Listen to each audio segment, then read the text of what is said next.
Shalom salam podcast Eksposisi M116. Kita akan belajar dari Efesus 6 ayat yang ke-16. Apakah arti panah api dari si jahat? Alkitab mengajarkan kita sebagai orang Kristen dan anggota tubuh Kristus bahwa kita terlibat dalam pertempuran rohani melawan musuh yang nyata, yaitu iblis.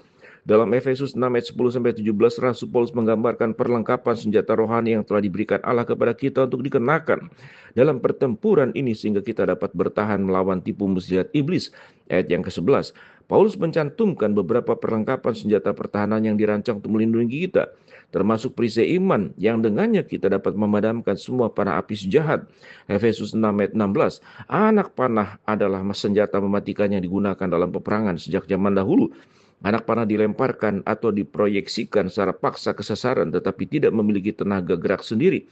Kata Yunani asli bele yang digunakan dalam Efesus 6 ayat 16 dapat diterjemahkan sebagai anak panah, lembing, tombak, atau peluru kendali. Anak panah berapi adalah proyektil tajam yang pada zaman Paulus dicelupkan ke dalam zat yang mudah terbakar dan dibakar sebelum diluncurkan ke musuh. Lihat Mazmur 120 ayat yang keempat. Tujuannya adalah untuk menyebabkan kehancuran dan kematian yang meluas. Anak panah berapi dari si jahat dalam Efesus 6 ayat 16 menggambarkan semua rancangan jahat yang dirancang iblis dan kemudian dilemparkan kepada kita untuk melemahkan dan merusak iman kita, bertekad untuk menjatuhkan kita. Setan mengisi busur dan anak panahnya selalu siap untuk menyerang. 1 Petrus 5 ayat 8-9, ia menembakkan anak panah berapi atau anak panah berapi ke pikiran dan hati kita. Roma 7 ayat 22-23, 12 ayat 2, Efesus 4 ayat 23, Matius 15 ayat 18-19.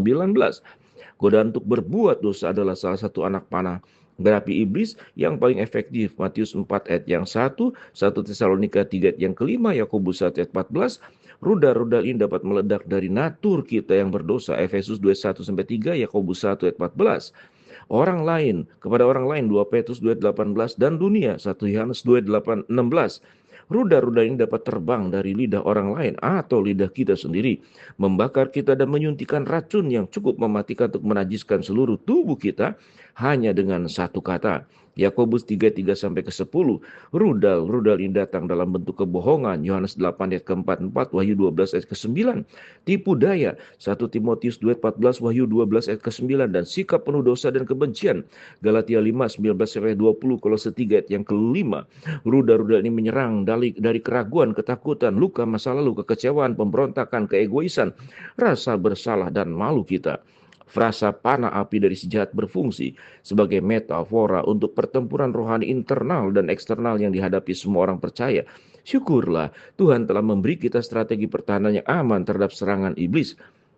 Paulus memerintahkan orang percaya untuk mengambil perisai iman yang dapat memadamkan setiap bola api, memberikan perlindungan dan kekuatan dalam perjalanan rohani kita.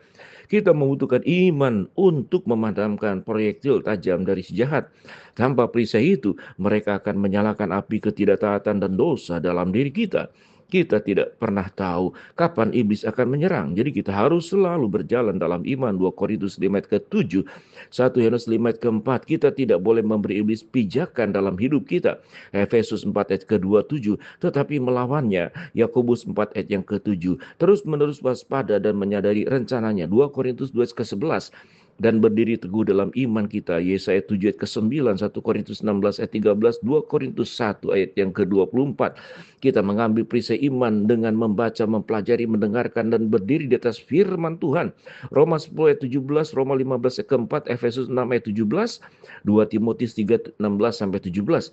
Kita dapat berdoa dan meminta Tuhan untuk menguatkan iman kita. Efesus 6 ayat 18.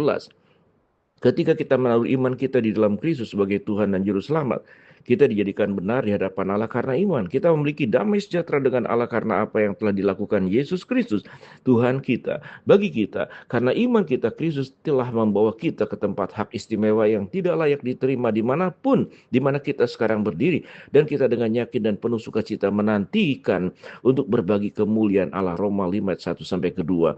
Dengan menaruh seluruh kepercayaan kita di dalam Tuhan, kita memiliki semua yang kita butuhkan. Jalan Allah itu sempurna. Segala janji Tuhan itu benar. Dia adalah perisai bagi semua orang yang berlindung padanya. 2 Samuel 22 ayat 31. Panah api dari si jahat tidak dapat menembus Tuhan sendiri, yang adalah perisai bagi semua orang yang datang kepadanya untuk berlindung. Amsal 30 ayat yang kelima. Tuhan adalah perisai dan benteng pertahanan kita. Kita berlari kepadanya dan aman. Amsal 18 ayat yang ke-10. Melalui iman kita berpegang teguh pada janji-janji Allah dan kuasanya di saat-saat pencobaan, keraguan, kelemahan, ketakutan, dan serangan rohani. Dengan iman kita kepadanya, kita memadamkan panah api dari si jahat. Shalom. Amin.